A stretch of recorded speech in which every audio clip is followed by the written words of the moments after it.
જોઈ રહ્યા છો લોકમૈત્રી ન્યૂઝ. હું છું એન્કર અર્પિતા પટેલ. હવે જોઈએ અગત્યના સમાચાર.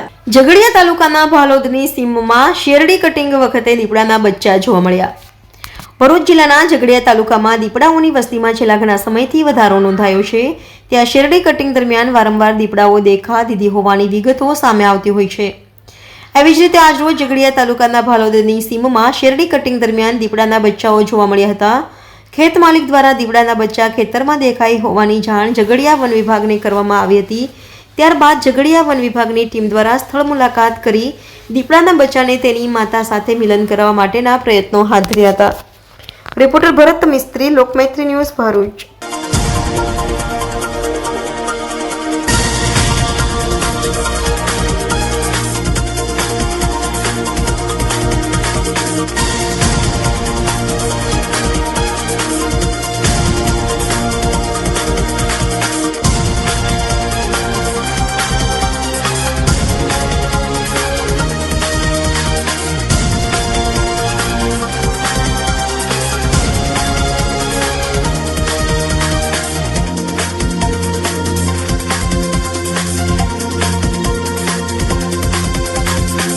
લોકમૈત્રી ન્યૂઝ સાથે જોડાયેલા રહેવા અમારા યુટ્યુબ ચેનલને સબસ્ક્રાઇબ કરી ફેસબુક અને ઇન્સ્ટાગ્રામ પેજને લાઇક અને શેર કરો.